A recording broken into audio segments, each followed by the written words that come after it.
안녕하세요. 이번 영상은 교재 코리안 그래머 위드 베이직 코리안 정리 부분에 있는 여덟 번째 레슨 형용사 동사 아요, 워요, 해요를 정리해 보겠습니다. 형용사 동사 아요, 어요, 해요. 아요, 어요, 해요는 현재형을 나타내는 어미고요. 동사와 형용사 뒤에 쓰여서 어떤 사실을 서술하거나 질문할 때 사용합니다. 높임말로 비격식적인 상황에서 자주 사용해요. 예문을 보면 저는 밥을 먹어요.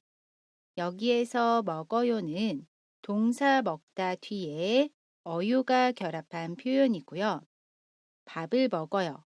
제가 무엇을 하는지 이야기합니다. 서술해요. 기숙사 방이 작아요. 여기에서 작아요는 형용사 작다 뒤에 아요가 결합한 표현이고요. 방이 작아요. 기숙사 방의 상태를 이야기합니다. 저는 지금 공부해요. 여기에서 공부해요는 동사 공부하다에 해요가 결합한 표현이고요. 공부해요. 제가 지금 무엇을 하는지 이야기하고 있습니다. 그리고 아요, 어요, 해요는 질문할 때도 사용할 수 있는데요. 밥을 먹어요. 기숙사 방이 작아요. 지금 공부해요. 이렇게 질문할 수 있습니다. 그리고 질문할 때는 문장의 끝을 올려서 이야기합니다. 반대로 서술할 때는 문장의 끝을 내려서 이야기합니다.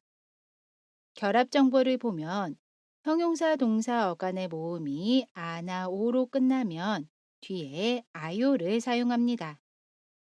동사 닫다를 보면 어간의 모음이 아이지요. 그러면 그 뒤에 아요를 사용해요. 그래서 닫아요 라고 이야기합니다. 반대로 형용사 동사 어간의 모음이 아나 오가 아닌 나머지 모음이면 뒤에 어요를 사용해요. 동사 먹다를 보면 어간의 모음이 어이지요.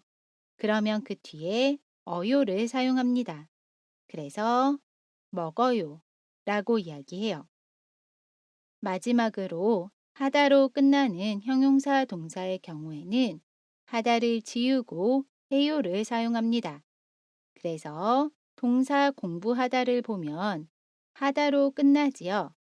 그러면 하다를 지우고 그 뒤에 해요를 사용해요. 그래서 공부해요 라고 이야기합니다. 마지막으로 예문 한 번씩 읽으면서 마무리할게요.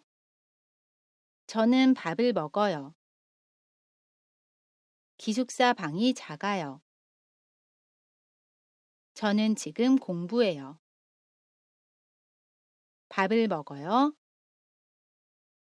기숙사 방이 작아요.